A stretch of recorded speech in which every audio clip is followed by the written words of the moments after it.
दोस्तों, म्यांमार हमारा पड़ोसी देश है। म्यांमार की अगर सीमा देखें तो हमारे भारत देश के नॉर्थ ईस्टर्न जो स्टेट्स है उससे बहुत ज़्यादा जुड़ी हुई हैं और म्यांमार के जो रिश्ते हैं भारत के साथ बहुत काफ़ी अच्छे भी हैं। लेकिन वहाँ से एक बुरी खबर ये आ रही है कि वहाँ पे जो जनता द्वारा चुनी हुई सरकार थी आंग सान सू की उनको गिरफ्तार करके सेना ने वहाँ पे तख्ता पलट कर दिया है और सेना ने सत्ता के ऊपर अपना कब्जा कर लिया है। अभी जो हालात है म्यांमार के अंदर बहुत ज़्यादा खराब है। वहाँ पे स्टेट ऑफ इमरजेंसी घोषित कर दिया और सेना के जो प्रमुख थे मेन यांग हेंग, इन्होंने सत्ता के ऊपर काबिज करके जो स्टेट ऑफ काउंसिलर आंग सान सू की है उनको जेल में डाल दिया गया। चूंकि जनता के द्वारा चुनी हुई सरकार थी आंग सान सू की, इसलिए जनता रोड पे ना आया। पूरे देश में सेना का कब्जा हो गया और लोगों को अपने घरों में ही बंद कर दिया गया। जो भी केबल ऑपरेटर्स हैं, फोन है, इंटरनेट है, सब कुछ वहां पे ठप कर दिया गया ताकि जनता के पास किसी तरह से कोई इंफॉर्मेशन ना पहुंचे।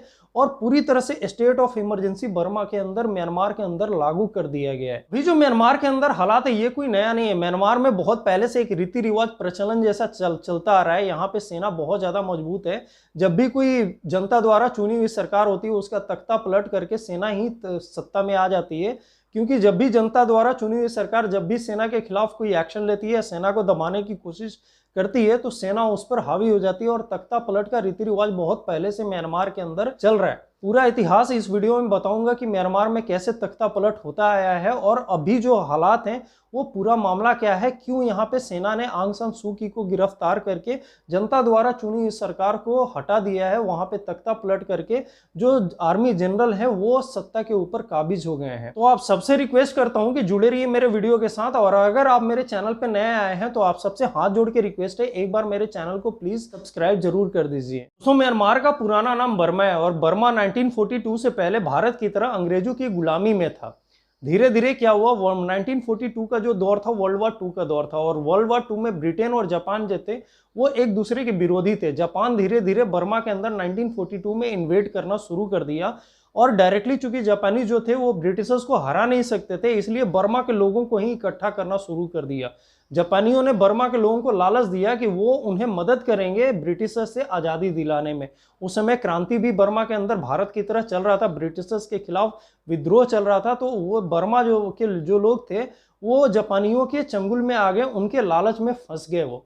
और वहां के लोगों को सपोर्ट पाकर जापान ने क्या किया, 1942 में ब्रिटिश से एक युद्ध किया जिसमें ब्रिटिशर्स हार गए और जापान ने ब्रिटिशर्स को भगा के बर्मा के ऊपर अपना कंट्रोल कर लिया। जो सरकार बर्मा के अंदर बनी वो बर्मा के लोगों की ही बनी, लेकिन चूंकि जापानियों ने किया क्या था कि वहां पे अपनी एक कठपुतली सरकार बना दी थी जो उनके इशारे पे काम करती थी। बर्मा के लोगों के लिए वो सरकार बिल्कुल काम नहीं करती थी। ये चीज लोगों को बहुत बाद में समझ में आई कि दरअसल उनके साथ जापान ने बहुत बड़ा धोखा किया है। उन्हें ब्रिटिशर से आज़ादी दिलाने के नाम पे जापानियों ने उन्हें दोबारा गुलाम कर लिया है। इधर ब्रिटिशर से आज़ादी मिली, जापान के गुलामी में वो दोबारा जाके फंस गए। ये उन्हें बहुत बाद में रियलाइज हुआ। लेकिन ये गुलामी बहुत ज़्यादा दिन तक नहीं चली क्योंकि बर्मा के लोगों के अंदर एक आज़ादी की जो भावना थी वो बहुत पनपने लगी थी। वहाँ पे जो लोग थे वो समझ गए थे कि जापान उन्हें गुलाम बना चुका है। और इसी में 1945 का दौर आया जब जापान के अंदर वर्ल्ड वार 2 के समय में अमेरिका ने एटम बम गिरा दिया। इससे जापानीज जो थे वो बहुत कमज़ोर हो गए। जहाँ पे उनकी कॉलोनीज थे उसको छोड़ के वो लोग भागना शुरू कर दिए और इसी का फ़ायदा बर्मा के लोगों ने उठाना शुरू कर दिया। बर्मा के अंदर भी जापानियों के खिलाफ एक विद्रोह प्रदर्शन शुरू हो गया और वहाँ पे कई ऐसे क्रांतिकारी लीडर थे जिन्होंने आज़ादी छीनने के नाम पे जापान के खिलाफ विद्रोह शुरू कर दिया। बर्मा के लोगों का जो आज़ादी की लड़ाई थी वो काम आया। 1947 में बर्मा जापान से आज़ाद हो गया पूरी तरह से और आंग सान जो थे वो इस क्रांतिकारी जो लड़ाई थी उसके मुखिया थे। तो आंग सान ने आज़ादी के बाद जो सत्ता था बर्मा का उसके अपने हाथों में ले लिया, लेकिन वो ज़्यादा दिन तक सत्ता पे काबिज नहीं रह पाए। सिर्फ 6 महीने हुआ था कि आंग सान के जो विरोधी थे उन्होंने इनका असैसिनेशन कर दिया, इनको मरवा दिया आंग सान को। और ने पहली बार 1948 में, जनवरी 1948 में पहली बार बर्मा के अंदर तख्ता पलट करके सरकार को, पहले जो सरकार थी उसको हटा दिया गया और ऊनू की जो पार्टी की सरकार थी वो वहां पे काबिज होगी सत्ता में और ऊनू पहले वहां के प्रधानमंत्री बन गए। लेकिन आपने एक कहावत तो सुनी होगी कि हर शेर के पीछे एक सवा शेर होता है।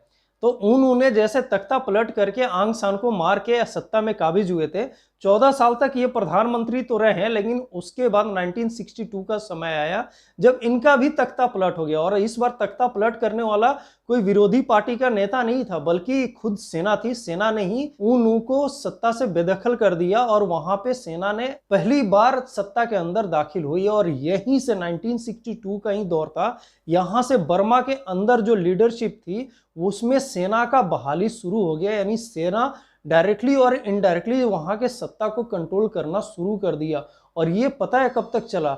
अगले 26 साल तक वहां पे सेना का राज चला। अब जब सेना का शासन आता है तो आपको पता है क्या होता है, पूरी तरह से कोई भी देश ना बर्बाद हो जाता है, क्योंकि सेना जो होती है वो शासन करने के लिए नहीं बनी होती, वो लड़ाई करने के लिए होती है। तो उनकी जो माइंडसेट होती है ना, वो उसी हिसाब से होती है। ये जो 26 साल बर्मा के अंदर सेना का शासन रहा ना, इसमें हुआ क्या कि संविधान को भंग कर दिया गया, जनता के ऊपर से जितने राइट्स थे उसको छीन लिए गए। इन 26 सालों में जब बर्मा जो था वो पूरी तरह से बर्बाद हो गया, लोग वहां पे सड़कों पे आ गए क्योंकि वो भूख से मर रहे थे। तो सेना के खिलाफ लोगों के अंदर जो था वो विद्रोह पनपने लगा। 1988 में क्या था कि लोगों ने सेना के खिलाफ सड़कों पे आना शुरू कर दिया। बहुत ज्यादा विरोध प्रदर्शन बर्मा के अंदर अपने ही सेना के खिलाफ शुरू हो गया। ये जो आर्मी रूल था बर्मा के अंदर, ये एक तानाशाही रूल था। तो कोई भी तानाशाह अपने खिलाफ जनता को उठते हुए नहीं देख सकती थी। अब इतना ज्यादा लोग थे, सड़कों के ऊपर आ गए थे, तो सेना वही किया जो जिसके लिए सेना जानी जाती है। सेना ने ओपन फायरिंग कर दिया इन लोगों के ऊपर, अपने ही लोगों के ऊपर। इसमें हुआ क्या कि लगभग 5000 से ज्यादा बर्मा के जो लोग थे वो वहां पे मारे गए। मैं आपको सरकारी आंकड़ा बता रहा हूँ, ये आंकड़ा कहीं और भी ज्यादा होगा। पूरी तरह से एक नरसंहार हुआ था वहां, अपनी ही सेना ने अपने ही लोगों का नरसंहार कर दिया था। 1988 में ये जो नरसंहार हुआ, इस घटना ने वहां के लीडरशिप को बहुत ज्यादा झोर दिया और वहां पे एक ऐसे नेता को खड़ा किया जो आज तक वहां के सत्ता पे काबिज रहे, और उनका नाम था आंग सान सू की। जो पहले मैंने आंग सान आपको बताया था, उनकी ये बेटी थी। दरअसल ये आम जिंदगी जी रही थी, इन्होंने एक फॉरेनर से शादी कर ली थी, इनके बच्चे थे, ये एक नॉर्मल जिंदगी जी रही थी, इनका सत्ता से कोई लेना देना नहीं था। लेकिन चूंकि सेना ने इतने ज्यादा तांडव मचाए थे, अपने लोगों को हत्या कर दी गई थी, इसलिए इन्होंने क्या सोचा कि अब इनको जनता का आवाज बनना होगा, और इन्होंने सेना के खिलाफ एक मोर्चा खोल दिया। धीरे धीरे आंग सान सू की जो थी, उनकी लोकप्रियता लोगों के अंदर बढ़ती गई, लोगों का सपोर्ट इनको बहुत ज्यादा मिलता गया। इससे सेना जो थी वो बहुत ज्यादा परेशान हो गई, क्योंकि यही एक ऐसी लीडर थी, जैसे हमारे देश में महात्मा गांधी थे, इन्होंने अंग्रेजों के नाक में दम कर दिया था, वैसे ही आंग सान सू की थी, जो सेना का शासन बर्मा के अंदर चल रहा था, वो अपने ही सेना के नाक में दम करके रखी थी और जनता की आवाज बन रही थी, और जनता का इनको भरपूर सपोर्ट मिल रहा था। तो सेना और क्या करती, सेना ने इन्हें गिरफ्तार कर लिया। 1990 में यानी 1990 में आंग सान सू की को गिरफ्तार किया गया था और ये लगभग जेल में 20 साल रही। 2010 में ये जेल से आजाद हुई थी। इसी बीच बर्मा के अंदर स्टेबिलिटी और शांति लाने के लिए 1991 में यूएन ने इन्हें नोबेल पीस प्राइज के अवार्ड से भी सम्मानित किया था, लेकिन चूंकि ये जेल में थी इसलिए वो प्राइज ले नहीं सकी। 2010 में जब ये आजाद हुई तो 2012 में ये पहली बार अपना जो ये पुरस्कार था वो ले पाई। लेकिन इतनी यातना सेना का झेलने के बाद भी इनका मनोबल नहीं टूटा। ये जब आई तो उसी दम से आई और जनता की आवाज बन के ही आई। इन्होंने अपने आप को बिखरने नहीं दिया, क्योंकि अब जरा उम्मीद कीजिए कि एक औरत जो 20 साल तक सेना के अंदर में गिरफ्तार है, उसके ऊपर कितने ज्यादा अत्याचार हुए होंगे, उसके बावजूद उन्होंने अपनी हिम्मत नहीं हारी। धीरे धीरे बर्मा के अंदर जो सेना थी वो कमजोर होने लगी, जिससे आंग सान सू की और मजबूती मिला।